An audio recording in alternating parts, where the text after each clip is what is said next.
이 시간 하나님 말씀 한번 낭독합니다.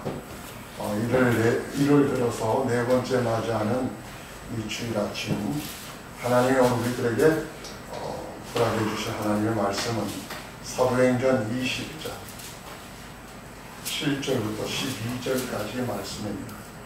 사도행전 20장 7절부터 12절까지 말씀 같이 한번 잠깐만요.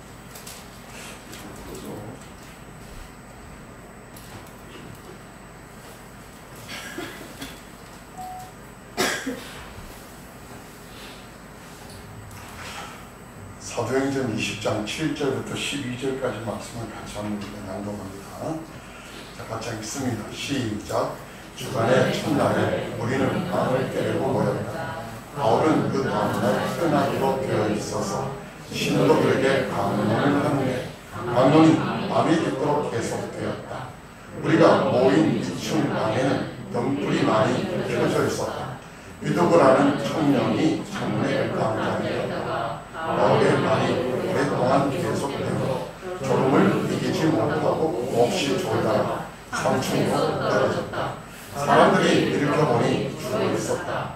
바울이 내려가서 그에게 엎드려 끌어안고 말하기를 소란을 피우지 마십시오. 아직 목숨이 붙어 있습니다 하였다. 바울은 1층으로 올라가서 빵을 떼어서 먹고 나서 날이 새도록 오래 이야기하고 떠나갔다. 사람들은 그 살아난 청년을 집으로 데리고 갔다. 그래서 그들은 적지 않게 위로를 받았다. 아멘.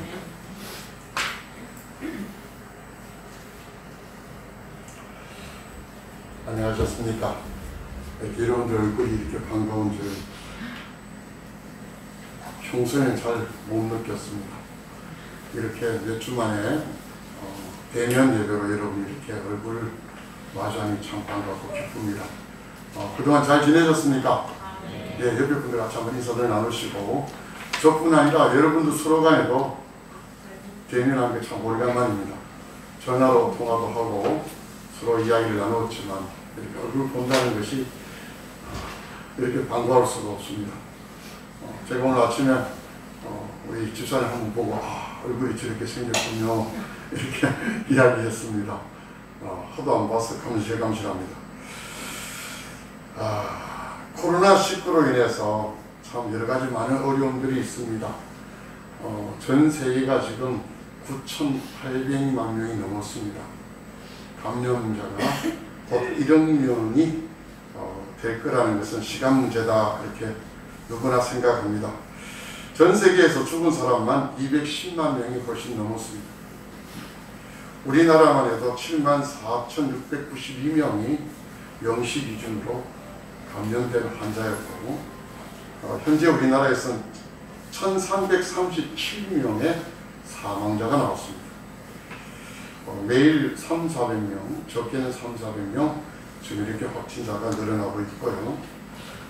1월 20일, 작년 1월 20일에 우리나라에서 최초로 코로나19 환자가 발생했습니다. 지난 수요일 만 1년 된 그런 날입니다. 그 1년 동안에 사회는 굉장히 많이 바뀌었습니다. 비일상적인 그런 생활이 지금은 일상화되어졌습니다. 우리가 초기에 많이 기억나시죠? 약국 앞에 마스크 사러 사람들이 줄을 쭉쭉 지어서 마스크를 구입하는 그런 풍경. 마스크 끼지 않으면 지금은 모든 사람들에게 공공의 적이 되었다 그렇게 말합니다. 심지어 대중교통을 이용할 때 마스크를 쓰지 않으면 그 사람은 과태료, 벌금 이런 행정처분까지 받게 됩니다. 우리 학생들은 온라인 수업이라고 작년 봄부터 시작했던 이 코로나19로 인해서 여름에나 하복 입고 등교할 수 있는 그런 어려움을 겪었습니다. 아마 우리나라 교육계 처음이었죠. 이런 수업들이. 뿐만 아닙니다. 모든 자영업자들이 어려움을 겪고 또 가게들은 문을 닫고 그래서 배달업체만 아주 굉장히 번성했고 배달하는 사람들을 라이더라고 합니다. 라이더. 몸값이 굉장히 치솟아갔습니다. 온라인 쇼핑몰 아주 굉장한 많은 매출을 기록했으며 하여튼 다른 일들이 많이 생겼습니다. 중소기업들은 폐업과 폐사한 그런 기업도 많고요. 또 자영업자들은 폐업과 또 폐업 직전까지 몰리는 그런 어려움들을 굉장히 많이 겪고 있습니다. 그래서 정부에서는 그들을 돕자. 그래서 어떤 도지사는 또 자기 도민에게 10만 원씩 주겠다. 뭐 이런 이야기를 많이 합니다. 우리나라 국무총리도 또 여당의 대표도 돈을 주자는 데 대해서는 의의가 없습니다. 다만 시기를 조절하고 당은 어떻게 줄 것인가 방법론의 차이지 돈을 주자. 뭐 그런 이야기하자 우리나라 경제부총리가 태클을 걸었습니다. 국가 재정이 무슨 하수구인 줄 압니까? 절대 그렇지 않습니다. 그러자 총리가 그럽니다. 우리나라는 기재부의 나라냐? 기재부의 나라냐? 그렇게 또 직격탄을 세웠는데 홍남기 부총리가요. 우리나라 국채가 적자가 1000조랍니다. 여러분 1000조라는 걸 실감합니까? 우리나라 국채가 적재로 국채가 발행되잖아요. 그 적자가 지금 1000조입니다. 그래서 경제학자 중에는 이런 이야기도 합니다. 우리는 미래의 우리 아이들 세대의 재정을 지금 훔쳐오고 있다. 도둑질하고 있다. 제가 그 이야기를 들어보니까요. 철없는 아빠가 아이 이름으로 카드를 발급하고 그 카드에 돈을 뺏는 그런 기분이 들지 않느냐. 그런 생각도 합니다. 자영업자, 중소기업, 뭐 대기업도 뭐 마찬가지죠. 대한항공 같은 경우에는 자회사들 막 매각하고 있습니다. 국가가 전부 다 어렵습니다. 그런 와중에도 우리 교회는 어떨까? 종교 활동에 대해서 가톨릭이라든지 불교는 중앙 집권적입니다. 종단에서 교단에서 이렇게 하라면 이렇게 할 수밖에 없는데 우리 교회는 각각 교회가 독립적으로 활동합니다. 물론 교단에 소속은 되어 있지만 그러다 보니까 그 교회 담임 목사님의 어떤 의견과 교회 중직들이 결론에 따라서 예배를 드리고 안 드리고 막 이런 일이 생겼습니다. 작은 교회들은 예배를 모이지 못하니까 성도들이 모이지 않으니까 성도들이 떨어져 나가고 예배를 드려야 되는데 온라인으로 예배를 드리지 않고 헌금도 감소가 되고 없어서 목사님들이 지금 투잡을 뛴다 그런 이야기가 참 많습니다. 큰 교회는 더 이상 참을 수 없다고 예배 드리다가 시설 운영 중단을 명령받기도 하고 심지어는 교회 시설을 폐쇄까지 당했습니다. 수차례 행정당국으로부터 지자체로부터 많은 고발을 당하고 지금 또 소송 걸린 교회도 굉장히 많습니다. 어쩌면 이 나라 전체가 또 그 가운데 우리 교회가 흔들리고 있고 한 번도 경험하지 못했던 과거에는 총칼이나 강제적으로 신앙생활을 방해하고 온갖 핍박을 받은 건 있었지만 이런 세계적인 팬데믹 상황 속에서 감염 때문에 우리의 예배가 우리의 신앙이 우리의 믿음이 이렇게 흔들릴 줄은 몰랐습니다. 자, 과연 우리들의 교회에 미래가 있을까? 또 미래가 있다면 과연 어떤 미래일까? 흔들리고 있는 우리 성도들의 그 믿음은 과연 어떻게 될 것인가? 그것이 오늘 말씀을 통해서 제가 해결을 받는 그 본문의 메시지입니다. 오늘 살아난 청년 유두고 이야기라는 제목을 한번 바라봤습니다. 살아난 청년 유두고. 저는 학생일 때 전도사님 때 아이들에게 이런 설교를 많이 했었습니다. 말씀 제대로 안 들으면 죽는다. 너도 간다. 유튜브 뭐 이렇게 가르치기도 했고 또 그런 설교도 많이 들었습니다. 과연 이 본문의 말씀을 몇 번씩이나 읽고 묵상을 하는데 왜 이 본문의 말씀이 있어야 할까? 그리고 오늘날 우리가 이 말씀을 어떻게 전해야 되고 받아들여야 될까가 참 고민이 많았습니다. 오늘 몇 가지 한번 살펴볼 건데 첫 번째 이 말씀을 통해서 우리가 받아들이는 힌트는 오늘 성경 나와 있는 말씀을 한번 보십시다. 우리가 7절부터 읽었습니다. 그런데 오늘 성경이 보니까 9절에 보면은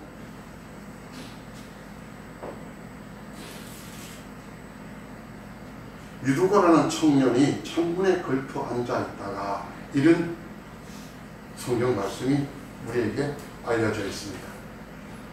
청년 유두고, 창문에 걸쳐 앉아 있다가 왜 창문에 앉았을까? 이 청년이라는 단어부터 한번 살펴봤으면 좋겠습니다. 9절에 나오는 이 청년이라고 말할 때 이 청년이라는 말은 우리가 잘 아는 영어는 그냥 영맨입니다. 영맨. 그런데 12절에 한번 가보십시오. 12절에 보면은 사람들은 그 살아난 청년을 집으로 데리고 갔다. 여기도 청년의 단어가 나옵니다. 여기도 영맨입니다. 영어로는. 우리 세 번역이 똑같이 청년이라고 했는데 그 전에 보던 개혁 성경은 앞에 9절에서는 청년이라고 했고 12절에서는 아이라고 말했습니다. 아이. 그런데 이 청년과 아이라고 되어 있던 9절과 12절의 헬라어 원본은 어떻게 되어 있을까? 9절의 헬라어 원본에 보면요, 네아니아스라는 단어를 썼습니다. 이 말 그대로 젊은 영맨이라는 표현입니다. 실제로 영맨이라는 표현입니다. 그런데 이 마지막 이 단어가 어디에 쓰였냐면요, 네아니아스라는 단어가 어디에 쓰였냐면은 여러분 사도행전 8장에 보면은 그 스데반 집사님이 순교당할 때 사람들이 옷을 벗어서 누구에게 갖다 줬어요? 사울이라는 청년 앞에 두더라, 이렇게 나와 있습니다. 그때 이 네아니아스라는 단어가 씁니다. 그 다음에 12절에 청년이라는 단어는 파리스라는 단어인데요, 이 파리스라는 헬라어를 씁니다. 이 파리스라는 단어는 적어도 굉장히 어린 나이, 어린 아이라는 단어를 씁니다. 아주 어리다는 표현입니다. 이 단어가 쓰인 것은 보면은 헤롯이 2살 이하의 사내 아이를 죽였다 할 때 그 아이라는 단어를 이 파리스로 씁니다. 뿐만 아니라 누가복음에서 예수님이 12살쯤에 그 소년 시절을 이야기할 때 그때 아이라는 단어를 이 파리스라는 단어를 씁니다. 그런데 이 파리스가 어린 아이를 말할 뿐 아니라 또 한편 뭐라고 쓰냐면 사회적 신분에서 노예라든지 종을 쓸 때 파리스라는 단어를 씁니다.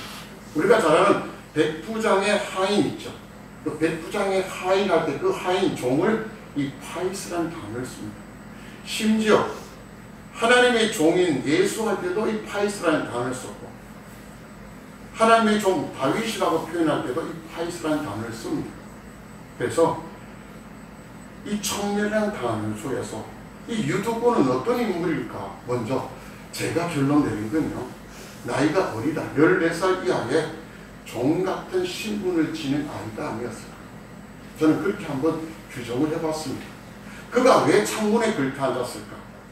유명한 주석가 중에 한 사람은 이 유두고가 되게 건방지고 고만했다, 말씀 앞에 겸손히 이렇게 앉는 게 아니라 창문에 턱 걸쳐 앉았다, 뭐 그렇게 주석가도 표현한 사람도 많습니다. 또 그런 설교도 제가 또 많이 들었습니다. 그런데 제가 볼 때 이 유두고라는 청년이라는 말의 의미를 좀 살펴보니까 이 누구는 창문에 걸터 앉을 수밖에 없었지 않았는가, 이런 생각이 들어요. 왜냐하면 그 당시에는 넓은 홀이 별로 없었습니다. 이 건물이 3층쯤 되었고 나중에 좀 크다고 했지만 사도 바울이 지금 들어와야 왔어. 일주일 동안 머물었고 그곳에서 이제 마지막 고백을 합니다. 떠나는 마지막 날 밤이 소식을 듣던 많은 사람들이 그곳에 몰려왔고 그 사람들이 몰려오자 그 작은 방, 그 방이 사람들로 꽉 찼다는 거예요. 아침부터 일찍 일어나서 일했던 이 조그만한 노예 소년, 온몸에 어쩌면 땀이 젖을 수 있고, 왜냐하면 날씨가 더운 지역이니까. 그리고 노인들에게 또 공경의 의미로 자리를 양보하고 나서 그 복잡한 그 공간에서 그가 자신의 몸을 의탁할 때는 어쩌면은 아무도 앉지 않는 위험한 창문 자리가 아니었는가, 저는 제 나름대로 그렇게 추론을 해봅니다. 금방져수도 아니고 오만해서도 아니고 무언가 모험을 즐기는 의도가 아닌, 어찌는 자기도 앉고 싶지는 않지만 원치는 않지만 그래도 그것밖에 없어서 내몰린 자리가 아니었나, 저는 그렇게 한번 생각을 해봅니다. 공기도 굉장히 많이 더웠어요.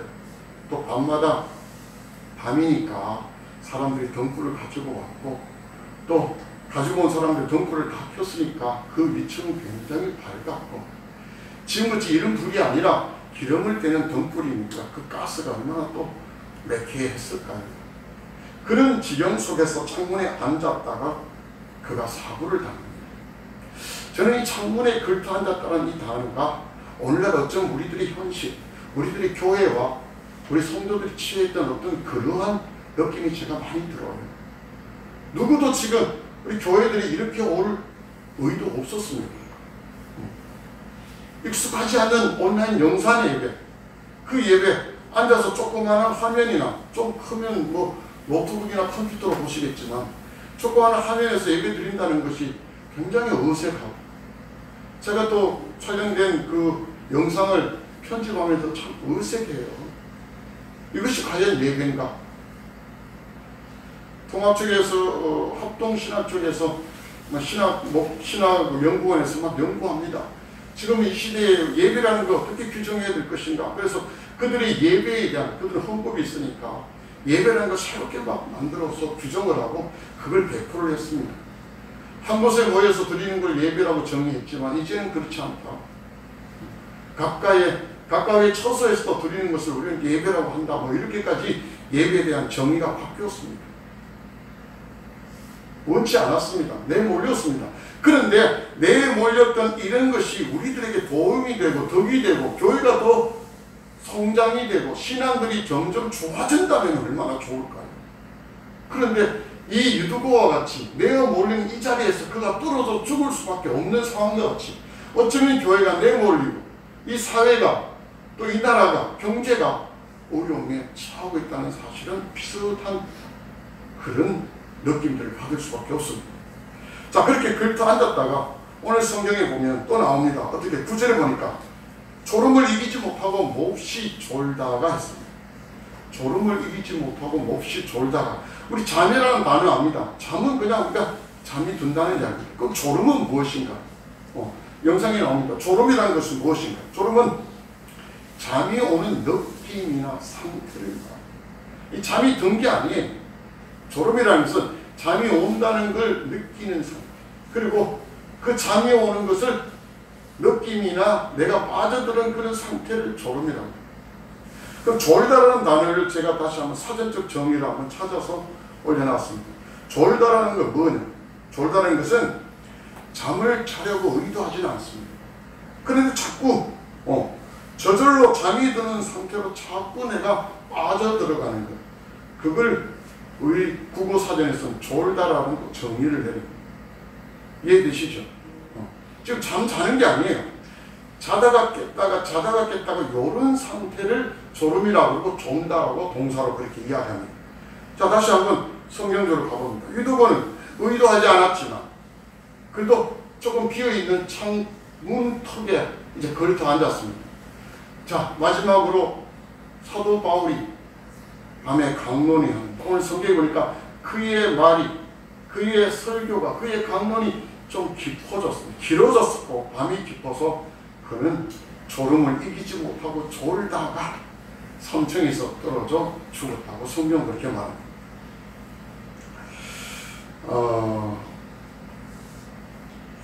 저는 지난주에 예배가 생명이다, 정말일까? 그리고 정인아 미안해라는 제목으로 설교를 했었습니다. 그 말씀을 전했는데 예배가 생명이냐? 저는 불응했습니다. 예배는 결코 생명이 아니다. 그럼 무엇이 생명이냐? 요한복음 1장 1절이 한번 나옵니다. 한번 읽어보십시다. 자, 시작. 태초에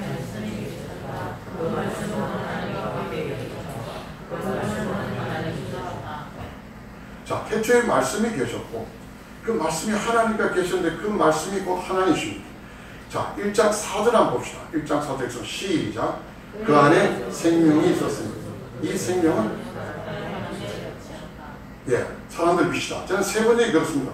그 안에 생명이 있었다. 우리 세 번째는 그렇습니다. 그 안에 생명이 있었다. 그 말씀이 생명이라고 우리 이제 성경 분명히 이야기합니다. 개혁 성경은 말씀이 생명이다. 예배가 생명이 아니라 말씀이 생명입니다. 예배하는 말씀이 선포되어져서 그 말씀이 여러분에게, 나에게, 우리 모두에게 생명력을 준다는 거예요. 요즘 보니까 그 TV에 광고를 합니다. 지금의 처지를 이야기를 하면서 우리에게 필요한 건 면역력이다. 그래서 어떤 그 광고 단체에서 면역력을 선물하세요. 그렇게 광고를 합니다. 신앙에서는 뭐냐? 이 생명력이에요. 그 생명은 어디에서 나오냐? 말씀에서 나와요. 근데 예배 시간에 꾹꾹꾹 졸고 말씀을 전하는데 내 생각이 딴 데가 있고 말씀을 하나도 담지 못하고요. 말씀에 은혜 받지 못하고요. 선포되어진 그 말씀이 내 것으로 만들지 못하는데 뭔 생명이 있어요. 그렇게 해서 수십 년 동안 예배를 듣던 결국이 그 목사의 자녀들이 정인이를 죽이는 그런 결과가 오지 않습니까? 그런데 예배가 생명이라고 외쳐요. 아니, 이제는 좀 더 깊이 들어가야 돼요. 그냥 예배 드린 게 아니에요. 그 예배 속에서 하나님 나에게 어떤 말씀을 주셨는가, 그게 중요한 겁니다. 저는 말씀을 준비하면서 굉장히 고민을 많이 해요. 내가 하나님이 세우셔서 말씀을 전하는데 이 말씀이 그냥 소리가 되지 않게 하시옵소서. 이 말씀이 지금 왜 이 시간에 전해야 됩니까? 현 시대에 하나님이 주시는 메시지가 무엇입니까를 제가 굉장히 고민을 해요. 그래서 지금의 처지의 이 말씀들을 계속 묵상을 하면서 이 말씀을 전하고 있습니다. 자, 마태복음 5장에 가면요, 1절부터 12절까지 우리가 잘 아는 산상수훈, 팔복강해라는 게 쭉 나옵니다. 마음이, 심령이 가난한 자는 복이 있나니, 애통하는 자는 복이 있나니 하면서 쭉 말씀을 해주시고, 그 다음에 13절에 이렇게 말합니다. 자, 13절 한번 읽어봅시다. 시작. 너희는 세상의 소금이다. 소금이 짠맛을 잃으면 무엇으로 그 짠맛을 되찾게 하겠느냐. 짠맛을 잃은 소금은 아무 데도 쓸 데가 없으므로 바깥에 내버려져서 사람들의 짓밟을 뿐이다. 14절입니다. 너희는 세상의 빛이다. 산 위에 세운 마을을 숨길 수 없다. 말씀을 제자들에게 산 위에서 팔복을 강의합니다. 말씀을 그들에게, 그걸 적어도 황금률이라고 그래요. 실제로 성경에서 가장 고귀한 메시지다 그러면서 팔복 강해를 그렇게 이야기합니다. 산상수훈을 그렇게 이야기합니다. 그렇게 말씀하고 난 다음에 해주신 메시지가 13절 말씀이죠. 너희는 세상의 소금이다. 소금은 짠맛이잖아요. 너희는 세상의 소금이다. 너희는 세상의 그리스도인이다. 그럼 그리스도인의 맛을 내라는 거예요. 그리스도인의 맛은 무엇입니까? 그리스도인의 생명은 무엇입니까? 이 말씀에서 나오잖아요. 근데 말씀을 하나도 내한테 채우지 못해요. 과거에 다른 교회 다녔던 집사님이 저하고 관계에 있어서 상담을 했는데 찬양대에 10년을 앉았는데 목사님이 설교하면 잠이 온대요. 10년 동안 그 찬양대 사람들 앞에서 콕콕 조는 것이 얼마나 창피한데 안 되더라는 걸 계속 존다는 거예요. 그런 분이 되게 많습니다. 그래 말씀을 하나도 몰라요. 하나님의 메시지, 진리를 잘 모르고 그냥 교회 일만 잘하는 거예요. 오랫동안 집사로 섬기고 봉사하니까 그냥 비슷한 또래의 사람들이 이야기 교회는 이렇게 해 저렇게 해. 하나님의 말씀, 하나님이 자신을 계시했던 하나님의 말씀은 전혀 모르고 자기들 생각으로 모든 걸 경영하는 그런 성도들에게 무슨 생명력이 있습니까? 위기를 만나면 다 엎어져요. 꾸벅꾸벅 졸다가 졸음을 이기지 못해서 다 떨어진단 말이에요. 생명력이 우리에게 있어야 돼요. 오늘 성경 마태복음 5장 13절에도 짠맛을 잃은 소금은 내다 버려서 발에 밟힌다 그래요. 발에 밟혀요. 얼마나 교회가 발이 많이 밟힙니까? 얼마나 많은 목사와 얼마나 많은 장로와 성도들이 지금 발에 밟히고 있어요. 그분들이 예배를 안 드려서 발에 밟힙니까? 교회가 예배를 안 드려서 욕도 먹습니까? 비난받고? 아니에요. 말씀이 주시는 생명력을 우리가 받아들이지 못하는 겁니다.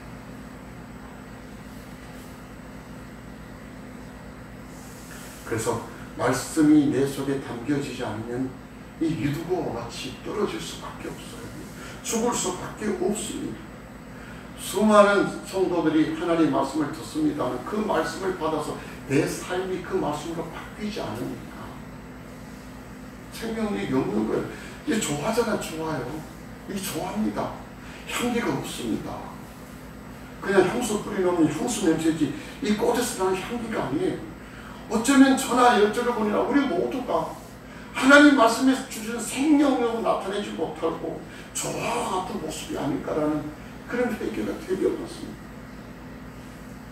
어떤 목사님이 저한테 SNS로 글을 보내왔습니다. 목사님 그 단체방에서 이런 글 받았는데 너무 가슴이 찔린다고 막 저도 읽어보니까 너무 찔려서 회개했습니다. 얼마나 되지 않는 말을 많이 했기에 하나님이 우리 이걸 이렇게 다 닫게 하셨나 뭐 이렇게부터 시작하는 거예요.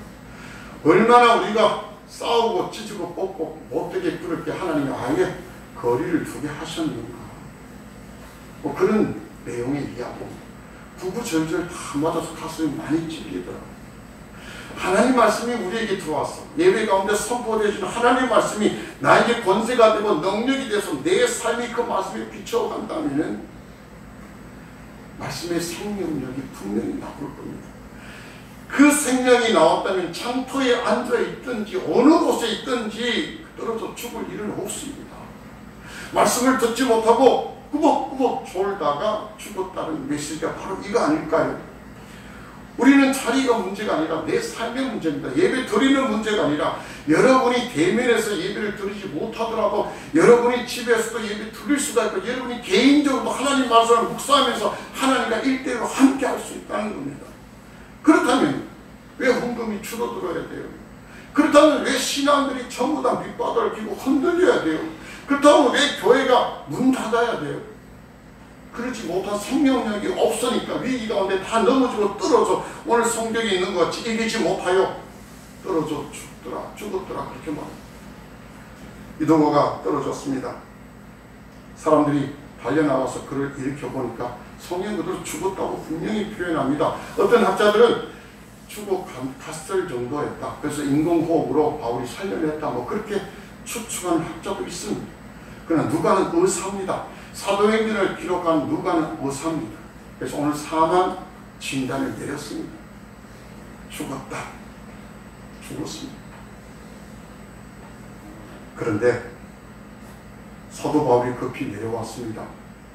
물론 말씀은 종결이 되어지고 내려와서 그를 엎드려서 끌어안고 사람들에게 이야기합니다. 소란 피우지 마십시오. 아직 목숨이 붙어 있습니다. 저는 이 말씀에 되게 많은 은혜와 위로를 받았습니다. 분명히 우리 인간적인 모습으로 죽었습니다. 그런데 바울을 통한 하나님의 메시지는 아직 목숨이 붙어 있습니다라고 말합니다. 천조의 국채를 발행하고 적자의 나라. 아직은 서로 막 지금 은혜 쓰기 바쁘지만 미래가 암울합니다. 그래서 수많은 사람들이 걱정하고 있습니다. 자영업자들이 다 길에 내몰리고 어려움을 겪고 교회가 문 닫고 목회자가 목회에 전념하지 못하고 이 어려운 상황. 그렇다고 해서 이 끝이 아니라는 자. 하나님 은혜가 우리에게 있습니다. 아직 목숨이 붙어 있습니다. 바울이 인공호흡하고 심장 박동을 해서 그렇게 한 것이 아니라 하나님의 은혜가 있다는 메시지. 왜 이 성경 속에서 이 유두고 이야기 이렇게 삽입되었을까요? 왜 이야기가 살아난 청년 유두고 이야기가 왜 여기에 들어가 있을까요? 우리가 19장에서 계속 봤습니다만 아테네든지 데살로니가든지 더베라든지 어느 곳에도 사도 바울은 계속 복음을 인해서 어려움을 겪습니다. 그냥 어려움이 아니에요. 우리가 말하는 이 코로나에서 고통스럽다는 정도가 아니라 엄청난 죽음의 고비를 수차례 넘깁니다.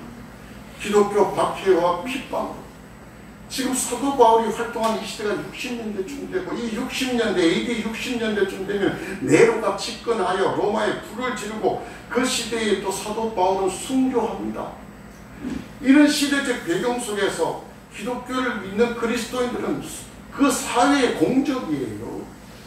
네로가 기독교를 굉장히 나쁘게 표현했고 또 그 당시에 황제들이 숭배하지 않는다고 기독교인들 되게 여러 몰이 선동을 대해서 굉장히 나쁜 집단으로 만들었습니다. 그런 상황 속에 수많은 핍박이 되어지고 사도 바울이 강론을 했는데 무슨 설교를 했을까 수많은 학자들이 추측하지만 제 생각에는 무슨 교리적인 논쟁 절대 가르치지 않았을 것 같아요. 그가 떠나면서 마지막으로 하는 이야기는 그 앞에 우리 19장에 있는 이야기 같이 또 20장 앞에 초반에 같이 위로가 격려입니다. 여러분 앞에 엄청난 어려움이 있고 박해가 있고 핍박이 있지만 견디십시오. 아마 그런 이야기 하지 않았을까요? 그들의 믿음을 공고히 만들 수 있는 그런 메시지라고 저는 그런 생각이 들어요. 그런 시대적 배경 속에서 그들의 미래가 이거 어떻게 돼요? 적어도 300년이나 지나야, 좀 넉넉자로 300년이 지나야 그들이 숨을 내쉬고 신앙생활 할 수 있는 단계가 된다는 거예요. 그 전까지는 계속 수많은 핍박과 어려움 속에 지납니다. 이 속에서 그냥 죽어버리는 것이 아니라, 무너지는 것이 아니라 하나님께서 그럼에도 불구하고 여전히 자신을 믿는 그리스도인들, 자신의 자녀들을 돌보신다는 것, 아직 목숨이 붙어 있다는 이 메시지가 우리에게 소망을 주는 메시지가 아닐까요? 저는 여기서 하나님의 의지를 보고 있습니다. 자, 보세요. 하나님은요, 이스라엘 백성이 하나님을 믿지 않아서 망하게 됩니다. 그래서 예레미야를 통해서 예언하게 돼요. 너희들은 이제 나라가 망하고 예루살렘 그 아름다운 성은 다 불타버리고 너희들이 이역만리의 포로로 다 끌려갈 것이다. 그렇게 선포를 하지만 또 한편으로는요, 다시 하나님 너희들 돌아오게 할 것이다. 이사야를 통해서 남은 자, 그루트기죠. 남은 자들이 또 하나님의 그 일어나 영광을 바랄 것이다. 하나님은 꼭 이렇게, 그분의 의지는 꼭 이렇습니다. 우리를 하여금 망하는 것이 하나님의 뜻이 아니에요. 다시 우리를 일으켜서 그 하나님의 빛을 발하게 만드는 그게 하나님의 뜻이라고요. 비록 떨어졌고 코너에 몰리고 어쩌면 폐업하고 어려울 지경이 있습니다. 그러나 이 끝이 아니에요. 얼마 전에 뉴스에 보니까 가장이 아내와 아이 둘을 죽이고 자살했다. 그런 이야기도 나와요. 가슴이 아픈 게 아닙니다. 근데 우리 그리스도인은 그랬으면 안 돼요. 하나님의 의지를 알을 줄 알아야 돼요. 하나님의 의지는 뭐예요? 오늘 이 유두고는 우리에게 주신 하나님의 위로입니다. 하나님 우리에게 주시는 소망의 사랑이에요.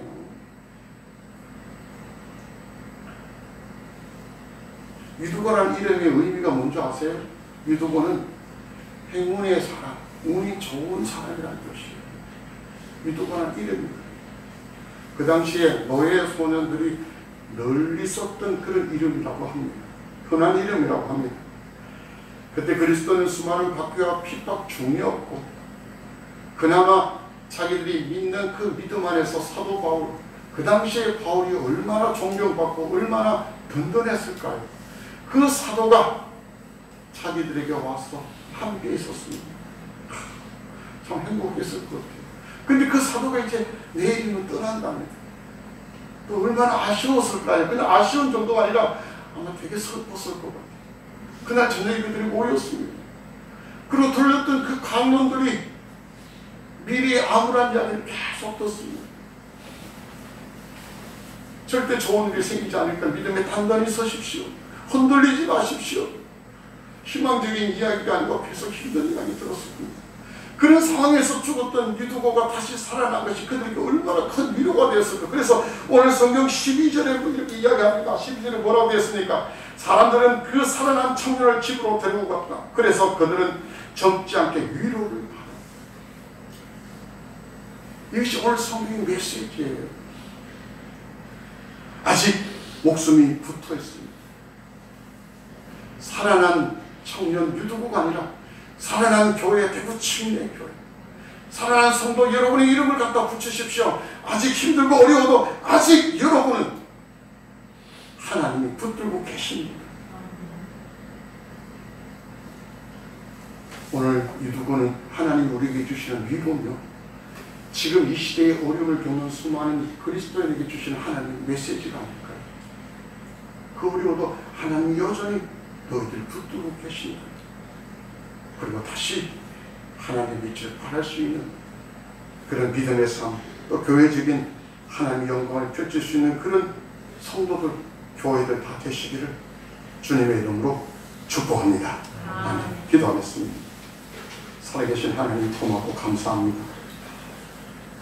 코로나19 팬데믹이라는 이런 상황 속에서 몹시 어렵고 고통받는 수많은 성도들 교회를 오늘 이 말씀으로 위로해 주시고 우리에게 소망을 주셔서 감사합니다. 아직 목숨이 붙어있다 이 메시지와 같이 아직도 하나님이 우리를 붙들고 계신다는 확신을 갖게 하시고 다시 살아난 기도와 같이 다시 살아난 교회, 다시 살아난 믿음의 성도들로 우뚝 설 수 있도록 역사하여 주시옵소서. 감사하며 예수님의 이름으로 기도드립니다. 아멘.